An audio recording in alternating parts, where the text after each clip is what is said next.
datang segera,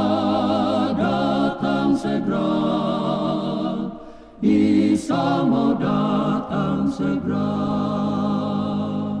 Saat ini kita akan membahas kembali pelajaran kita, topik kita mengenai 7 meterai yang terdapat di dalam kitab Wahyu pasal yang ke-6.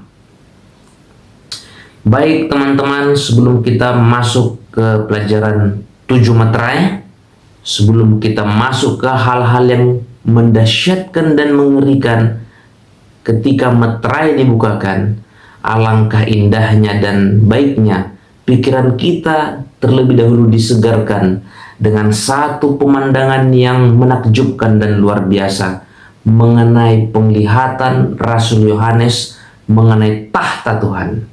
Kita buka Alkitab kita di dalam Wahyu pasal yang keempat dan yang kelima.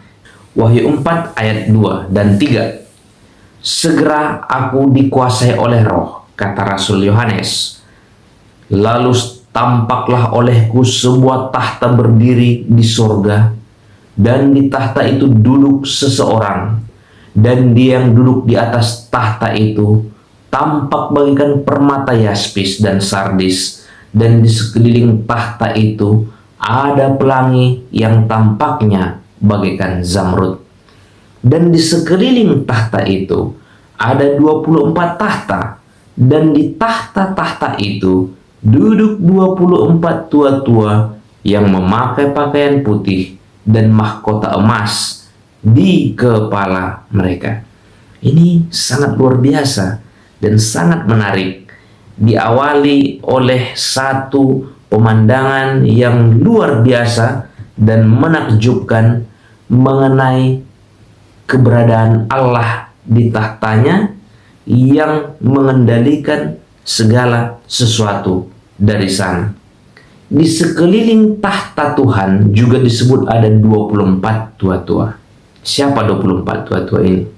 Untuk mendapatkan sedikit gambaran mengenai siapa ke-24 tua-tua dan apa pekerjaan mereka, kita ingat-ingat kembali kepada kisah ketika Tuhan memerintahkan Musa untuk mendirikan bait suci di bumi ini. Tuhan memberikan instruksi kepada Musa supaya Harun di dalam pekerjaannya ketika melayani di bait suci dibantu oleh 24 tua-tua, tentu dari garis keturunan Harun, ketika menyelenggarakan pelayanan bait suci agar terus rapi dan berjalan baik. Jadi ke-24 tua-tua ini ya membantu pelayanan di dalam bait suci. Itulah pekerjaan dari 24 tua-tua ini. Menurut Ibrani pasal 8 ayat yang kelima, bait suci yang ada di dunia ini di zaman Musa itu adalah mahakarya Tuhan.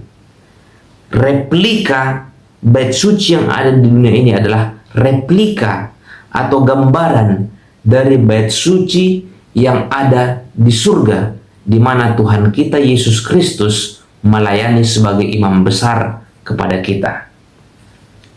Ayatnya boleh kita baca Ibrani 8 ayat yang kelima. Pelayanan mereka adalah gambaran dan bayangan dari apa yang ada di sorga, sama seperti yang diberitakan kepada Musa ketika ia hendak mendirikan kemah. Ingatlah demikian firman-Nya, bahwa engkau membuat semuanya itu menurut contoh yang telah ditunjukkan kepadamu di atas gunung itu. Jadi sangat jelas ya, bait suci yang ada di bumi ini dibuat berdasarkan pola atau contoh dari bait suci yang ada di surga menurut firman Tuhan. Jadi ke-24 tua-tua di dalam penglihatan Rasul Yohanes yang ada di surga di sekeliling tahta itu adalah orang-orang yang membantu pelayanan Yesus Kristus di bait sucinya di surga. Di sistem bait suci zaman Musa ada 24 tua-tua, yaitu rombongan imam dari garis keturunan Harun yang membantu menyelenggarakan kebaktian di bait suci Tuhan. Maka begitu juga dalam pelayanan bait suci di surga, ada 24 tua-tua yang dekat dengan tahta Tuhan. Ya, sangat menarik untuk mengetahui siapa mereka. Kita tidak tahu siapa mereka, dan Alkitab tidak menyebut siapa mereka, tapi kita bisa menebak-nebak kira-kira siapa orang-orang ini. Nanti kita akan singgung sedikit ya mengenai 24 tua-tua ini. Selain 24 tua-tua yang berada di sekeliling tahta itu, firman Tuhan juga mencatat bahwa ada keempat makhluk yang ada sangat dekat dengan tahta itu. Kita baca firman Tuhan, Wahyu 4 ayat yang ke-6 dan yang ke-7. Dan di hadapan tahta itu ada lautan kaca bagaikan kristal di tengah-tengah tahta itu, dan di sekelilingnya ada 4 makhluk penuh dengan mata di sebelah muka dan di sebelah belakang.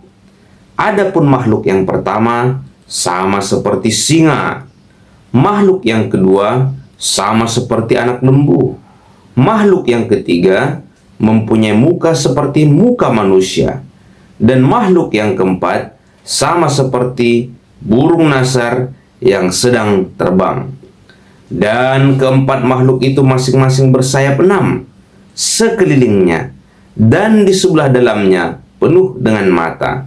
Dan dengan tidak henti-hentinya mereka berseru siang dan malam, Kudus, Kudus, Kuduslah Tuhan Allah yang Maha Kuasa, yang sudah ada, yang ada, dan yang akan datang. Menarik untuk mengetahui siapa keempat makhluk yang sangat dekat dengan posisinya dengan tahta Allah ini.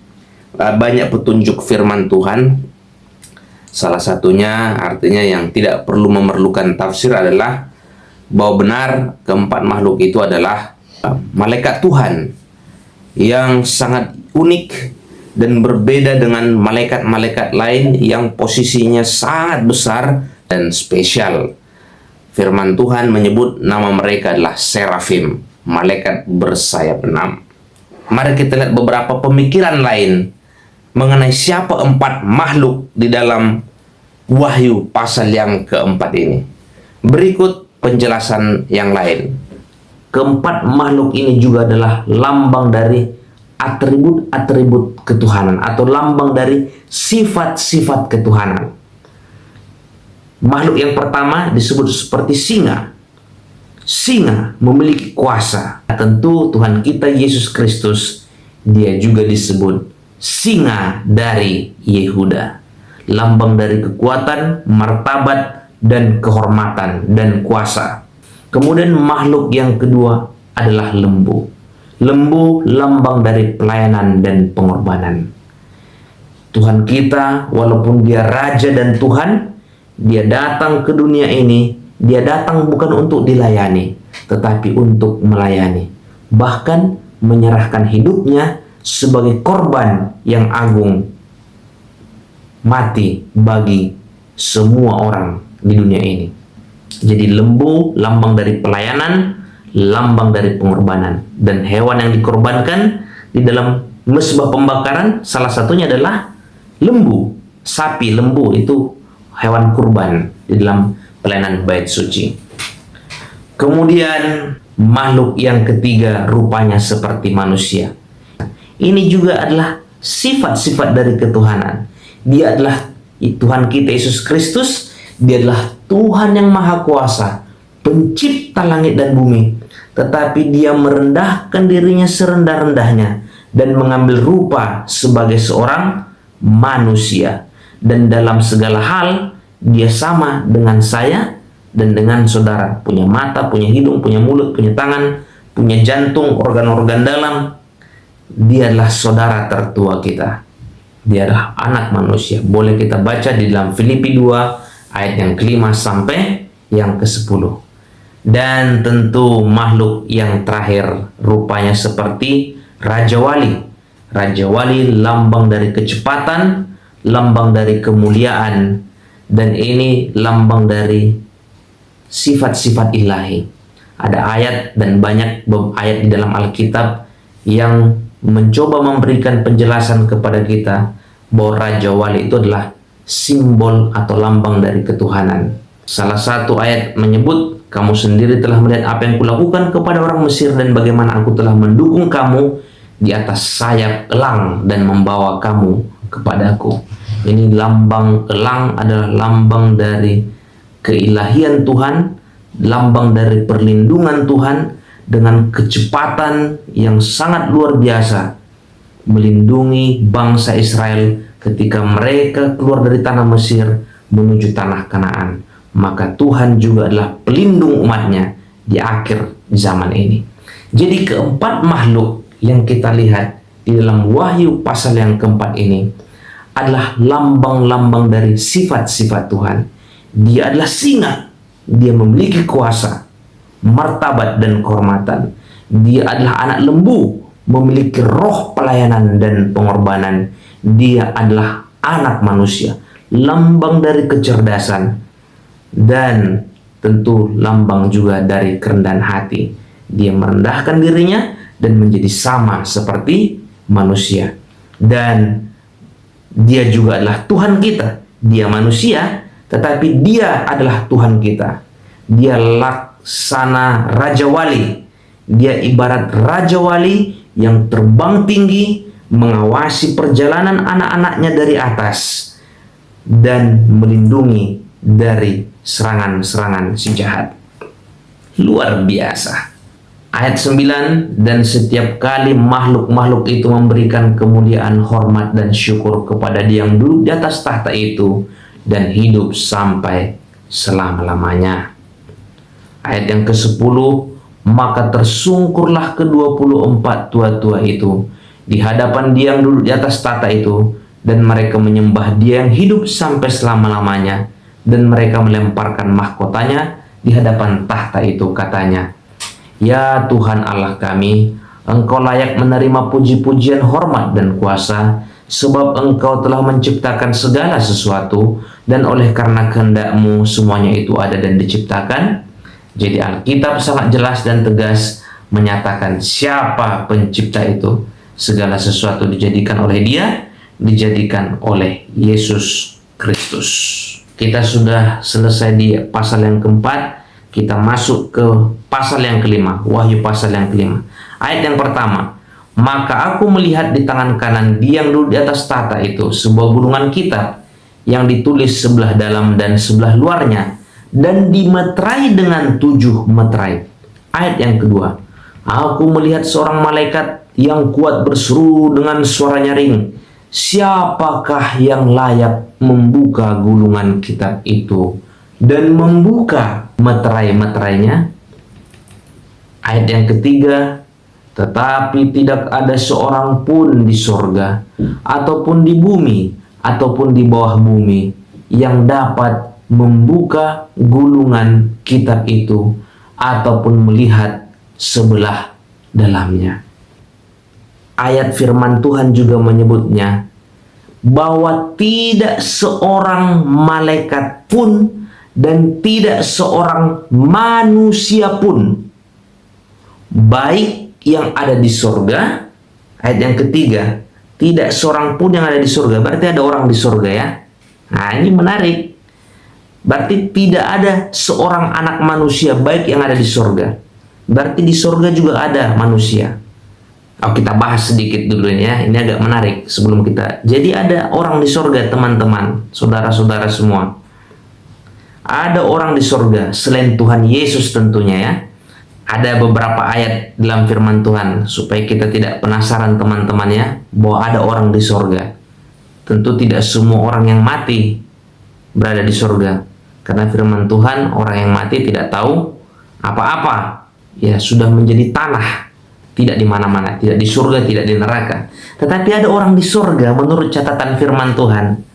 Nah ini jadi informasi tambahan bonus di pelajaran kita ini. Ayatnya di Matius 27 ayat 52 sampai 53. Kita baca firman Tuhan.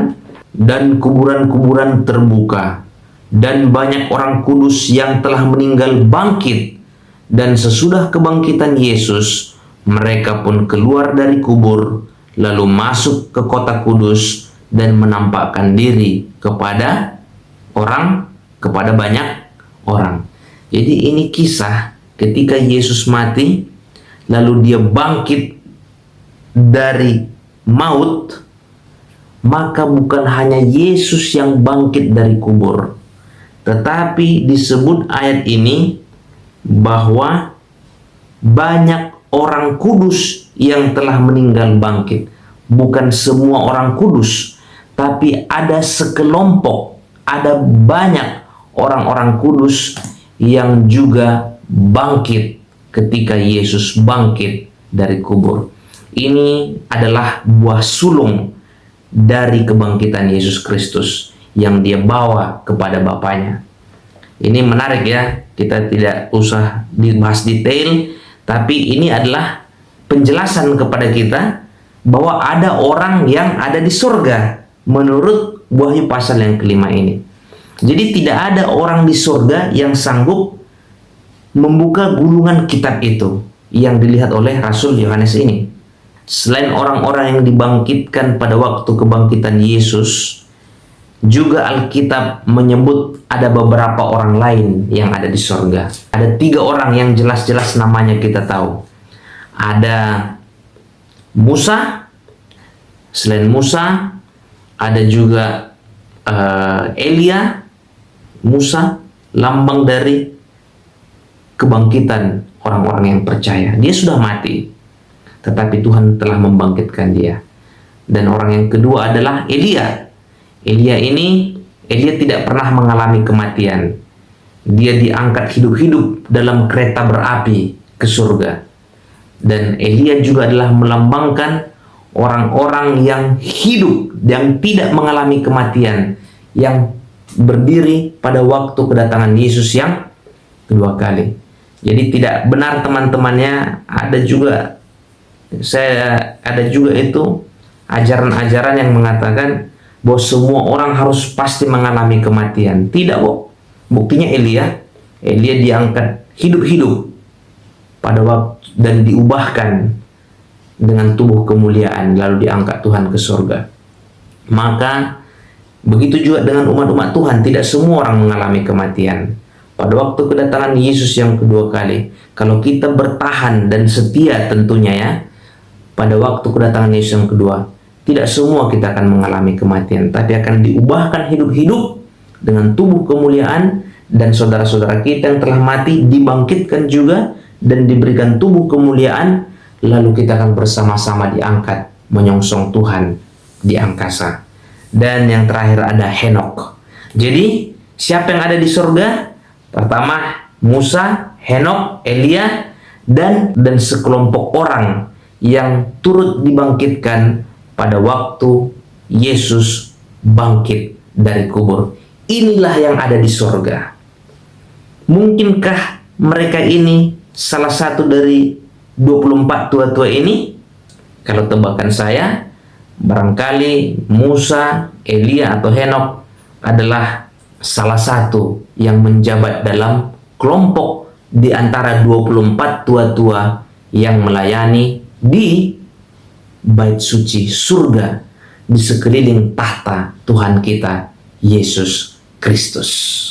Bahwa tidak seorang pun yang di surga. Jadi ada orang di surga ya, dan tidak seorang pun di bumi, siapapun dia, atau di bawah bumi, atau dimanapun, yang sanggup membuka gulungan kitab itu ataupun melihat sebelah dalamnya. Inilah penglihatan Rasul Yohanes. Makanya dia sangat sedih. Maka aku menangis dengan amat sedih, karena tidak seorang pun yang didapati layak untuk membuka gulungan kitab itu ataupun melihat isinya. Ayat yang kelima. Lalu berkatalah seorang dari antara tua-tua itu kepadaku, jangan engkau menangis. Sesungguhnya singa dari suku Yehuda, yaitu tunas Daud, telah menang. sehingga ia dapat membuka gulungan kitab itu dan membuka ketujuh materainya. Ayat 6, lalu aku melihat di tengah-tengah tahta dan keempat makhluk itu, dan di tengah tua-tua itu berdiri seekor anak domba seperti yang telah disembelih, bertanduk 7, bermata 7. Itulah ketujuh roh Allah yang diutus ke seluruh bumi. Puji Tuhan bahwa kitab yang termeterai itu akan dibukakan, akan disingkapkan satu persatu, dan yang sanggup membuka gulungan kitab itu adalah seekor anak domba seperti yang telah tersembelih, bertanduk 7, bermata 7. Itulah roh Allah yang diutus ke seluruh bumi.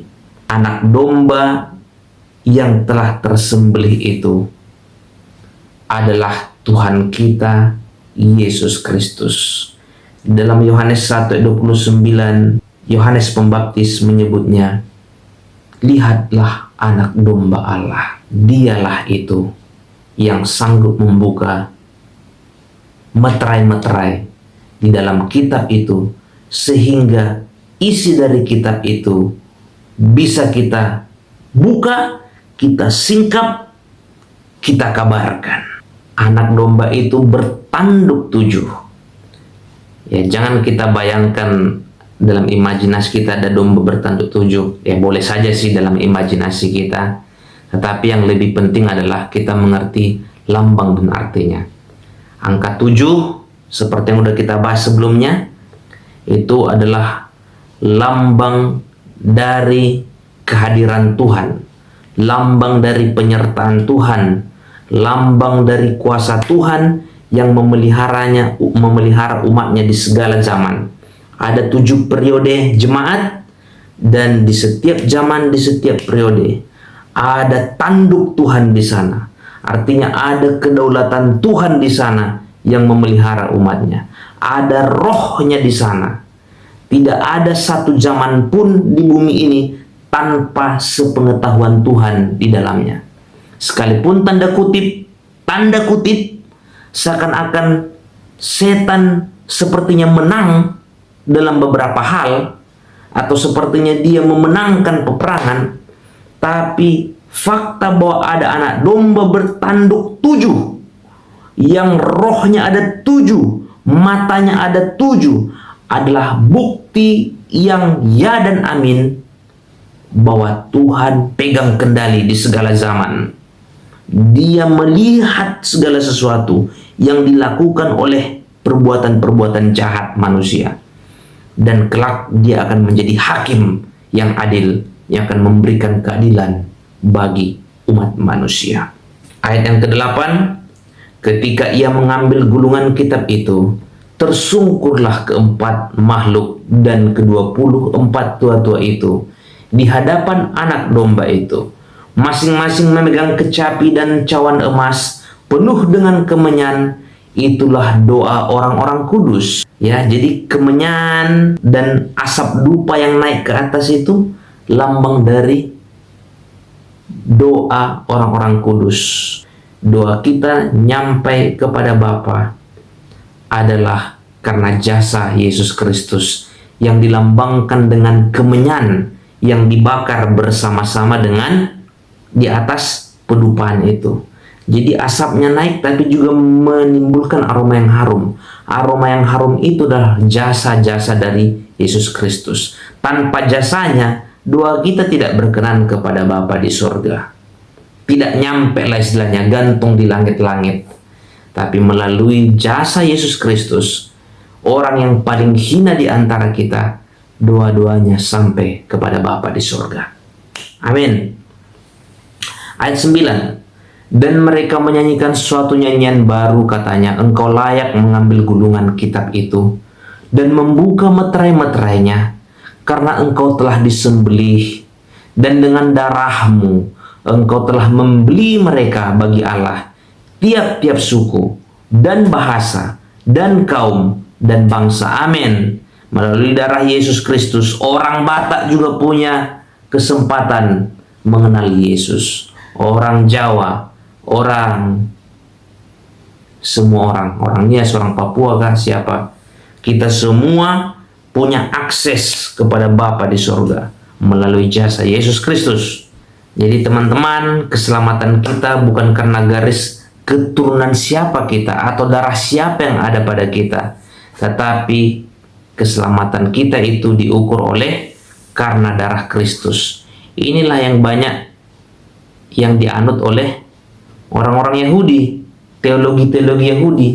Mereka percaya keselamatan mereka itu karena mereka orang Yahudi spesial. Jadi menganggap golongan darah tertentu itu punya akses khusus, punya jaringan orda, orang dalam masuk surga. Tidak teman-teman, kita bisa masuk dan menghadap Bapa kita di surga hanya melalui darah Yesus. Adakah darah Yesus di hati kita, di pikiran kita? Kita tanyakan itu dan renungkan. Ayat 10, dan telah membuat kita kepada Allah kita sebagai raja-raja dan imam-imam, dan kita akan memerintah di atas bumi. King James Version, and has made us unto our God kings and priests, and we shall reign on the earth. Kita akan memerintah di bumi ini. Tapi kapan? Nah, ini pelajaran menarik lagi. Kapan? Tentu ini setelah kedatangan Yesus yang kedua kali. Masa 1000 tahun nanti, setelah lewat masa 1000 tahun di surga. Dan kita akan memerintah di bumi ini sebagai raja. Nanti kita akan bahas di topik yang berbeda.